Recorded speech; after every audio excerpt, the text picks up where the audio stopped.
question, but we have to determine who is the shortest. So take a few seconds, think about it systematically, and then tell me what the answer will be.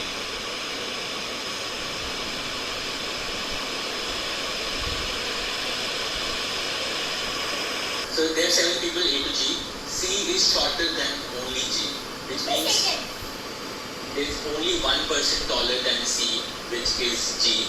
So at the top you will therefore have G and C like this at the top. So this line is telling you a lot. C is shorter than only G, which means there is only one person that's taller than C, which is G. So you have G and C at the top. Now this one says the number of people taller than B equals those shorter than D.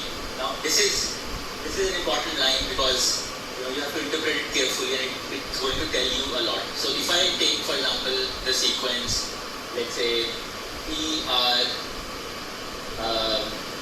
Q W X. So let's say I take this sequence of 5 people here and I look at how many people are shorter than P. So there are 4 people that are shorter than P.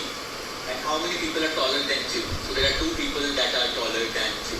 So there are 4 people. So if I take P, there are 4 people that are shorter than P.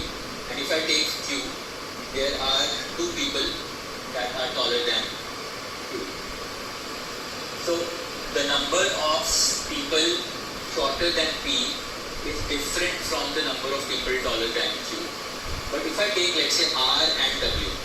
So if I take R and if I take W, the number of people shorter than R is 3 and the number of people taller than W is also 3.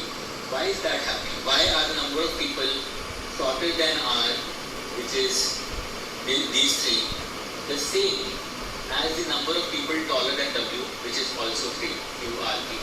That's because simply R and W are placed symmetrically in this sequence. So the number of people below R is the same as the number of people above W. And let's test it out with another sequence. So let me take G, H, I, J, let me put an A here. So A, G, H, I, J, A, M. So I have now 7 letters here. And if I take, for example, let me take this letter H. There are 4 letters below this, or 4 people shorter than H. And if I take the symmetrical letter J here, there are 4 people taller than J. So the number of people shorter than H is the same as the number of people taller than J. And again that is happening because these 2 letters are placed symmetrically. Now what does that mean for this case? The number of people taller than B equals those shorter than D, which means that B and D should be symmetrically placed in the sequence. So we already have two of the letters figured out in the sequence and there are 5 more to go. And what this tells us is that B and D should be symmetrically placed in the sequence. So B and D could be here, they could be here, actually no. So they could be, so the symmetry would be here, so B and D could be here, or it could be D and B like this. But it says the number of people taller than D equals those shorter than D. So these are the 2 letters, 2 places where B and D could occur. And it also says neither A or E is the shortest. So except this place, only these 2 boxes are left. So A and E would come up here, which means the only letter left for this place is F. And so F will be the shortest. So let's see once again what we did. Very important to kind of follow this carefully. We started with this first piece of information that says C is shorter than only G. To write G at the top, G is the tallest and C is the second tallest, so G and C come here.